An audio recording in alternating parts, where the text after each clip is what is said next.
Okay, community, I don't want you to think that your video is frozen. So I've turned my sound on just so that you know that everything is okay. All I'm doing is pinning my comment. And now that I've pinned my comment, we can get the show on the road. Let's do it.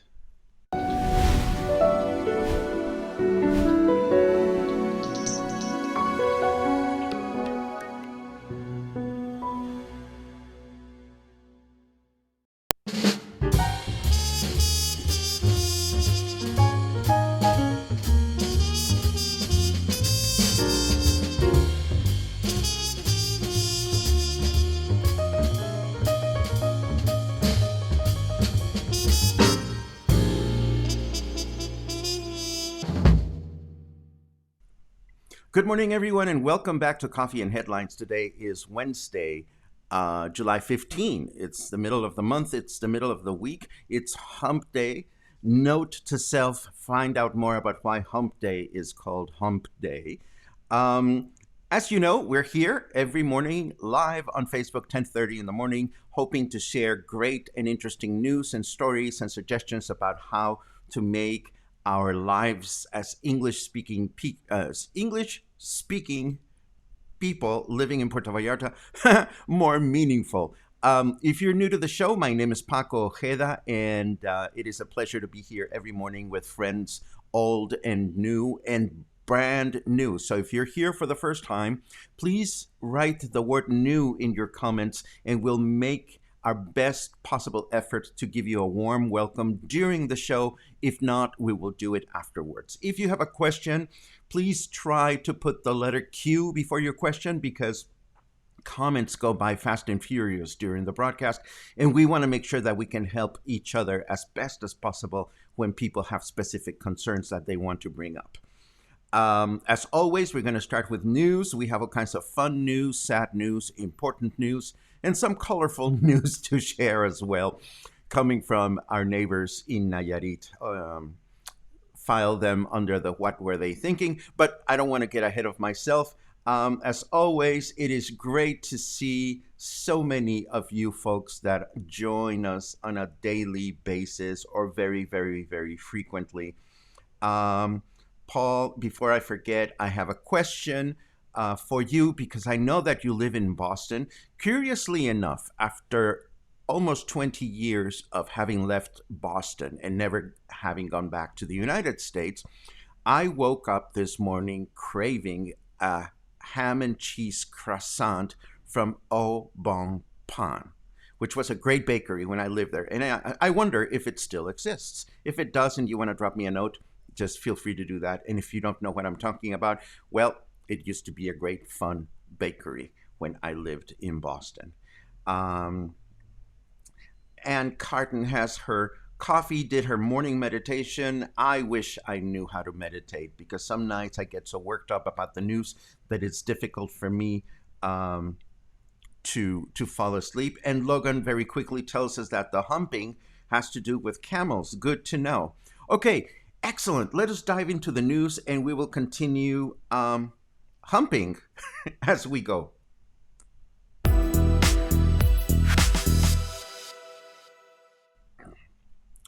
Okay, for starters, as you know, ever since our governor dropped the bomb about the possibility of closing the state again for 14 days, everybody's been acting busy, looking busy, or actually being busy.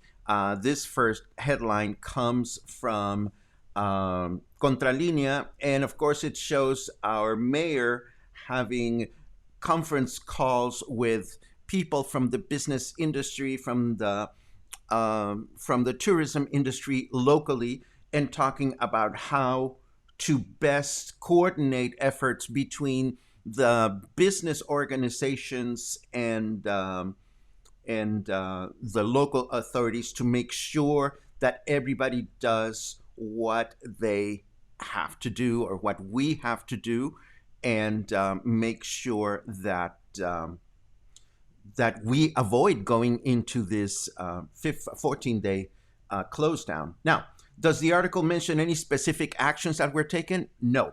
But do they all look very pretty and busy? Yes, they do. So we can only hope that they're actually going to be working on this efficiently as we want them to. So that's the first one. I also want to let you know that, as you know, the beaches in Nayarit have been closed for some time. And of course, the Nayarit state um, has been in the red. But a lot of people have been going to the beach in the state of Nayarit. Now, apparently, they're tightening up their lid, and they show a number of policemen that are withdrawing or removing people from the beaches, particularly in the beaches at Rincón de Guayabitos and Los Ayala, north of here, about an hour and 15 minutes north of here. And this, of course, has made some people very disappointed. This is also happening in Sayulita, San Pancho, Lo de Marcos. The only beach, according to this article, that can be easily closed is Nuevo Vallarta because it is easy to close the accesses. But of course, Nayarit is trying to tighten up their guidelines and all the things that they're doing so that people can continue to respect social distancing and the fact that the beach is closed, period, no tourism. But of course, this happened in Nayarit. The Secretary of Tourism for the state of Nayarit threw a party, and his girlfriend threw him under the bus by publishing some some photographs rather. This party took place in Nuevo Vallarta in a business that is that is not a private place. It took place at a house in Nuevo Vallarta. And of course, the secretary had to, unfortunately, acknowledge the fact that he threw this party, and he had to apologize for it. Bummer. This is what happens when yes, he did. I see Christopher commenting. Yes, he did. Unfortunately, this happened in Nayarit. And this shows to go that, I mean, these days, people taking photographs and posting them, it's like, what are you thinking? If you're going to break the law or bend the law, just confiscate cell phones or just have a conversation with your guests and tell them, don't do something that you might regret later on. Anyhow, moving right along, let's take a quick look at this. Puerto Vallarta has been showcased by local newspaper Vallarta Opina en Línea for its gay beaches and its popularity among the LGBT community. Now, this may not seem as a very important piece of news, but I place it here, and we will talk about it later on, but I place it here because as an openly gay man, it is always interesting for me to see how the local sources of information, the local newspapers and magazines depict the LGBT community. The relationship between our destination and our community has been very, very long, and it has often been very peaceful and productive and wonderful, but it has also, in many occasions, put different lifestyles, mindsets, opinions, beliefs against one another, and in some times it's been a favorable outcome. When we get a chance to meet and understand how other communities work and feel and act, and sometimes it's been challenging. But the fact is, Puerto Vallarta continues to be a very popular destination among gay people, although it does seem weird that at this time of year, in the middle of these circumstances, somebody would showcase the beach when unfortunately we cannot really enjoy it as much as we could or as we would want to. Summer period was at the beginning of the pandemic, the time in which everybody hoped for some kind of economic recovery. Unfortunately, now everybody sees that for the most part, this campaign that Guadalajara and Puerto Vallarta were trying to work on, called the Good Month, to generate tourism during the summer months, is probably not going to be useful. We first thought, well, maybe Semana Santa will fix things, maybe the summer will fix things, and unfortunately, The hotel industry is now looking at the fall and winter months to try to reactivate our economy. Of course, we continue to get tourism, and tourism is more than welcome, along with visitors and travelers and so forth. But the reality is that the way things are looking right now, it is not going to be until the fall and winter months where we actually see some kind of increase in economic activity. Just to give you some perspective, I found this interesting article in Heraldo de Mexico that shows us how Acapulco, another very popular beach destination in Mexico, is going through some of the very same similar situations that we're going through here.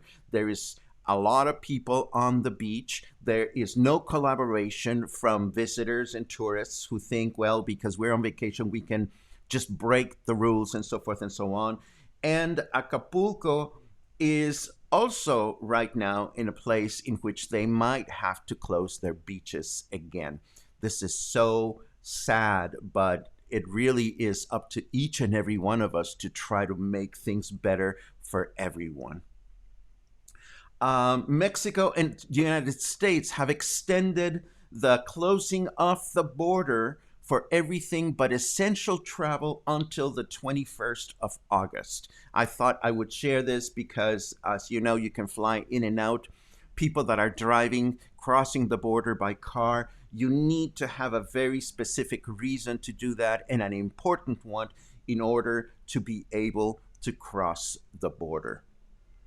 Um, this article is somewhat related, somewhat not, but I thought I would bring it to your attention and share it with you. One of the byproducts of the pandemic is that whereas we have been going about being mindful about plastics and disposables, unfortunately, the pandemic has put us in a setback. This article that comes from PBS says COVID-19 has resurrected single use plastics.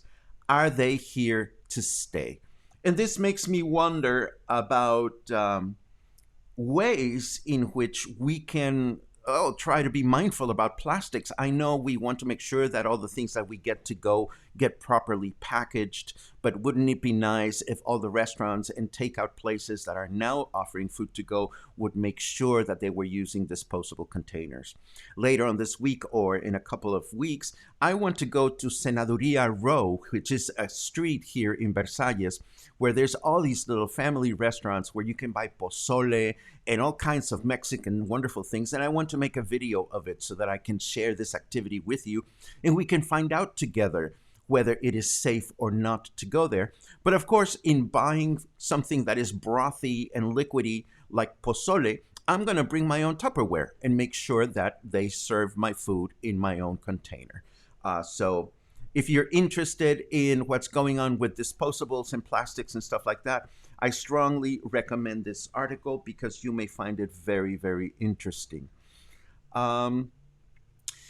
CDC Director Robert Redfield, that would be the Centers for Disease Control in the United States, stated that COVID-19 would be under control in 2 months if everyone wore masks. Now, he said this in the United States, but I'm sure this makes sense here in Mexico. This is a headline from an interview that he gave he gave an interview with a Journal of the American Medical Association's Dr. Howard Bachner. Now, the interview is about half an hour. I'm personally not going to watch it because I think I already got the message. But in case you haven't and you're wondering about the efficiency of face masks, in case you have friends that are still wondering about the efficiency of face masks, you may want to take a look at this and you may want to share it with those who might find the information useful. Also, along the lines of not paying as much attention to what's going on in the United States as much as what's going on in our personal lives, I caught this headline: Trump in full reversal urges Americans to wear masks. It's about time. Good for him. And the last serious piece of news that I wanted to share. And again, when I brought up this issue before, it's because I studied college and master's degree in the United States. I was an international student in the United States. So I know how challenging it must feel like for so many international students in the United States, not knowing whether they're going to be able to stay and continue their studies, even if they cannot attend school in person. So I'm happy to see that the Trump administration just backed down on its attempt to kick out foreign students. And these are the formal headlines that I have for you. I want to take um, a quick look at your comments because it's always nice. I caught a couple of people that I was really happy to see here. Let me start with interesting. Stacy says Obonpan is yummy, and Paul replies, "They are still here, but not as good as the old days, unfortunately." I remember Obonpan from being in Boston, and if I could impose on someone, and I don't even know if it's allowed, to bring me a frozen pizza from Pizzeria Uno from Boston after 20 years, I would probably die of happiness and wouldn't even be able to eat it. I am so very happy to see here for the first time my dear friend Carmen Porras. We've been talking about you and we've been talking about El Arrayan. I remember when Carmen started her restaurant, and she has this Arrayan is a tree. There's a tree in the middle of the restaurant. And if you've been to El Arrayan, you've seen that tree. It's huge and gorgeous. Well, I remember when that tree was shorter than me. It was a tiny, tiny tree. And Carmen and her staff, and certainly her partner Claudia, have looked after this restaurant so lovingly through the years. And again, we've said this before, and I'll say it again. There is such a thing as Mexican food. There is such a thing as guacamole and tostadas and chilaquiles and tacos and all those things. But Mexican specialty food, that is traditional Mexican food that comes from all over the country, you can only enjoy in a few restaurants in town. And El Arrayan, I'm not afraid to say, is the finest. So, Carmen, me da gusto verte. I'm so glad that you're here. Boom, bum, bum, bum, bum, beam. Let's see. If this is about the tourism guy, I haven't read the news yet. So hopefully, I don't think anybody should be fired for being stupid. I think he was shamed, and hopefully he learned from his mistake. I really think so. Christopher has a heartfelt message that I've been talking about all along. Whatever we can do, it is so important that we do what's in our capacity or ability to support local businesses. Linda Vasquez is new. Hello, Linda. I'm so glad that you enjoyed Spanish and all kinds of things that we do on Sunday. Sunday, for those of you that don't know, we call it Sunday Fun Day. Sunday is the only day of the week in which we allow ourselves to not talk about the news and behave in the most juvenile way possible. It's our escape day. Let's see. Geoff, this is very unfortunate. I am sure it's happening around the world, and I am sure that is of little consolation, but it is what it is. Jules asked, what is the actual streets that I'm talking about? Well, wouldn't you want to know? You're going to have to wait until I give you the information. Let's make it a surprise for everyone. Candace says, bring your own container. Absolutely, that's the way to go. Ding-ga-da-ding-ga-da-dun-dun-dun. Let's see. Boom, boom, beam. Paul also chimes in on the Arrayan. Yes, it was a twig. Paul, good morning, baby. I hope you're feeling better. How is your eye? We're worried about your eye surgery. Please take some time to just write a quick note so that we can continue to feel good about your hopeful success in your surgery. Let me continue on with some of the other things that we have prepared for you, including, of course, our weather.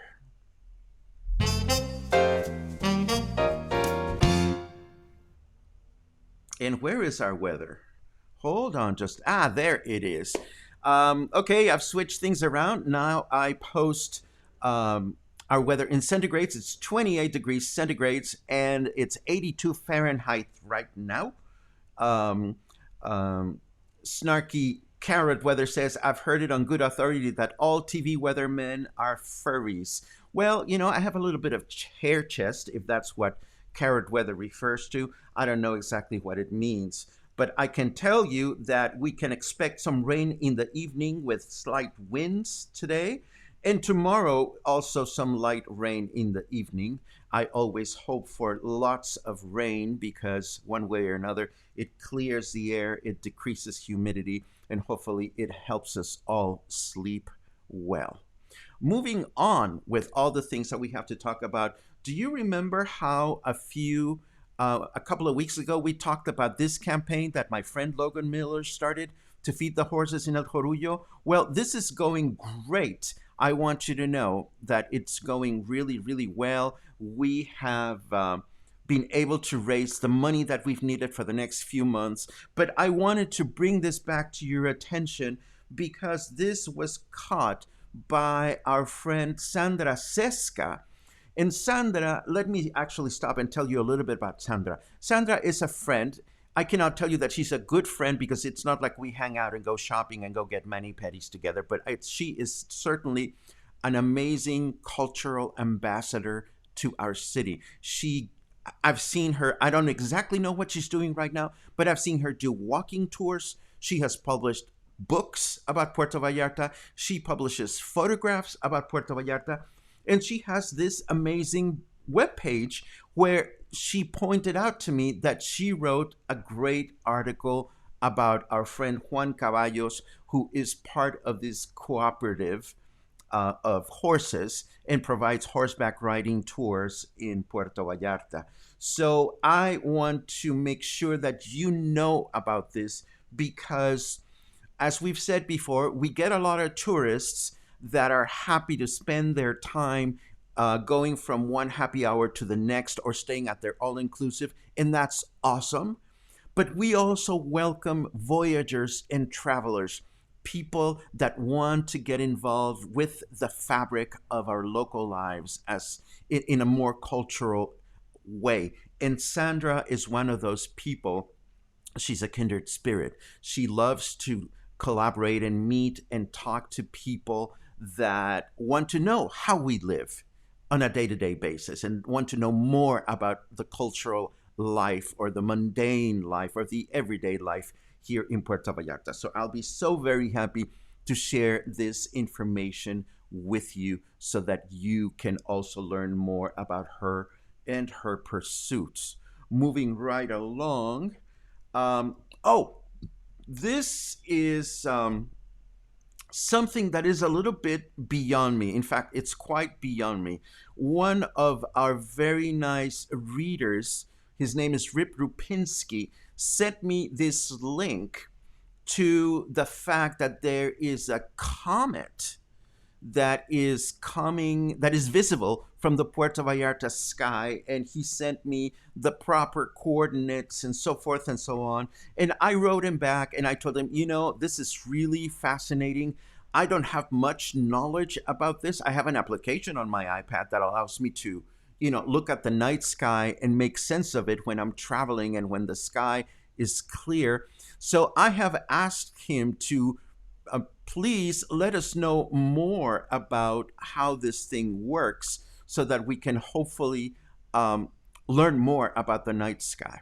Now, I seem to have lost my main window. Give me just 1 second.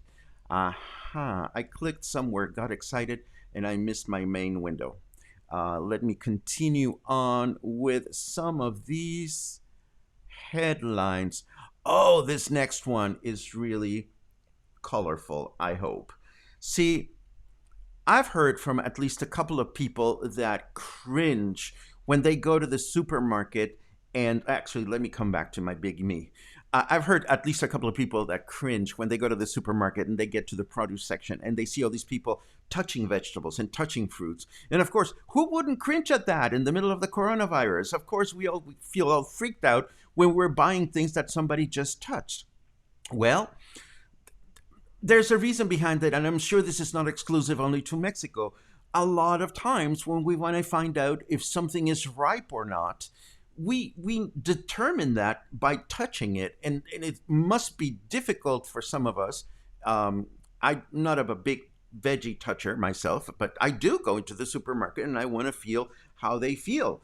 So that I know whether they're ripe and whether I should buy them. And avocados are fascinating. Whenever I go buying avocados at a market, it would seem that the market people, you can even tell them, I want an avocado that is good for today or one that is good for 2 days from now.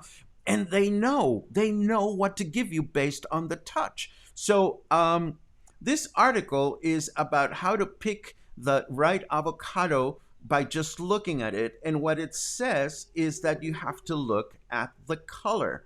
Your avocado must look as dark and as dark green, blue, green, purple combination so that you know that it is ripe.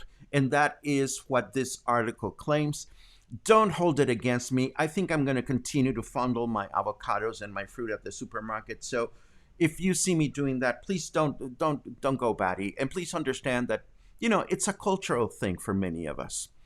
Um, my friend Elaine shared this very sad article with me that was published by the American Theater, a publication of Theater Communications Group, that shows that in the United States, people are now not feeling comfortable about going back to live performances until May or June of 2021.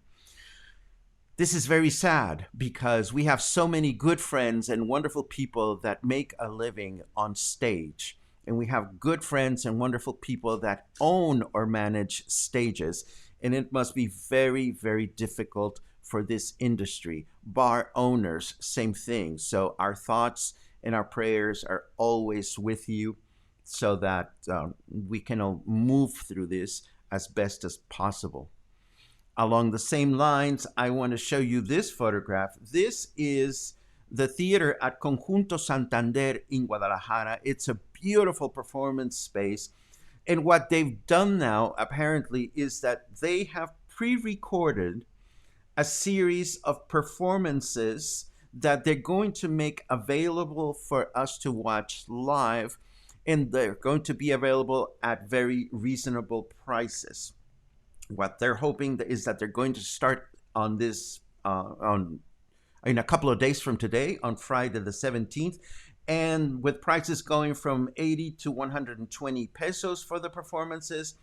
And they were happy to indicate, and I think this is really good news, that by producing 18 different options that we can stream, they have been able to activate 203 jobs, which is over half of the jobs that they have for local companies and a quarter of the jobs for people that work behind the stage. Now, how can you connect with this? By visiting the Conjunto Santander website, you can see what these performances are, what they're going to be, when they're going to be available, and I'm going to make sure that we include this in the show notes so that you can see what's going on. Last but not least, I think I have a couple more things to share. Yesterday, we were talking about the group that is doing the cleaning of the Pitillal River. And our friend Candace Shaw was kind enough to point out that it is the Grupo Ecológico de Puerto Vallarta that is organizing these volunteer-led cleaning efforts in the local river. If this is something that strikes your fancy, if you would like to help make a difference, I'll make sure to share this with you. And the last headline that I have for today, and thank God my computer's not acting up, and I'll talk about that in a second, is I do want to go back to this article from Gay Cities. Again, it's a little bit strange to find these kinds of articles of the best gay beaches in the world at a time in which nobody can really enjoy them. But indeed, Gay Cities published this article from Mexico to Mykonos, the world's best gay beaches in 2020. And I can tell you that there was only one gay beach mentioned in Mexico, and it is actually the first one in the article, and that is our very own Playa Los Muertos here in Puerto Vallarta. The article goes on to put our beach sidelined or along the same level as Elia Beach in Mykonos, um, boom, boom, boom, boom, Clifton Third, Cape Town, South Africa, and several other beaches. I'm not entirely sure if this was based on a survey or if this was an editorial decision that the publication made, but it is always nice to know that our city is singled out for something that is so important. I know I'm sorry, I know not everybody is gay. I know that not everybody finds any kind of relationship with the gay community, and that's fine too. It's a huge bay, and there's space for everybody. But being a gay man, it is nice to see this distinction, and it makes me hope that sometime in the very near future, or maybe not so distant future, we'll be able to enjoy our beaches like we used to. Let me take a quick look at your comments before we head out and have a wonderful day. Dun, dun, dun, dun. Oh no, Pizzeria Uno has closed in downtown Boston. This makes me a little bit sad. Um, Paul says, I'm good, won't be seeing anything for a while, but fingers crossed. We'll touch you, Paul. No, I'm just kidding. I know that you have a good eye, but I'm just pulling your leg. Baby, I love you, I miss you, and I hope you come back soon. We all are hoping for a speedy recovery. Um, Thank you for the suggestion, Terry. Zero waste PV. Honestly, I don't know anything about them, but again, this is what we're all about sharing suggestions and about having new people, places to learn from. I will definitely be looking for them on Facebook to find out what they're about. If you know them, please send them my way. Great comments for Sandra Seska. And it's nice to see that some people are asking for directions to El Arrayan. Oh my God, it's a beautiful restaurant. You can't miss it. It's really, really wonderful. Um, Tourism Secretary has lost his credibility. Um, I think you're referring to the guy in Nayarit. Well, again, it's challenging to wish. I don't like to wish bad things for anybody. The worst I can ever wish for anybody and still feel good about it is insomnia. So do I want the tourism secretary to be fired? No. But maybe he should have insomnia for 2 or 3 months so that he can reflect on his lack of good judgment. More praise for Sandra Seska. Wonderful. Um, I suppose this has to do from about El Arrayan. And if the question is open, please feel free to chime in. I am a big El Arrayan fan. Dun, dun, dun, dun, dun, dun. They now think the virus is not transmitted by touching surfaces. This is comforting to know. Um, Logan comments that that's his friend Manny in Los Muertos Beach. That is very, very funny. Uh, uh, well, I hear you, Mari. Let's see. Okay, so we've gotten to the end of the comment, so this is probably a good time to end our broadcast today. No computer-related incidents. Yay, I'm troubleshooting. I'm making sure that things don't get wonky in the middle of the broadcast. As always, I am so very grateful for your company, for your comments, your suggestions, your remarks. And yes, let me go back to this.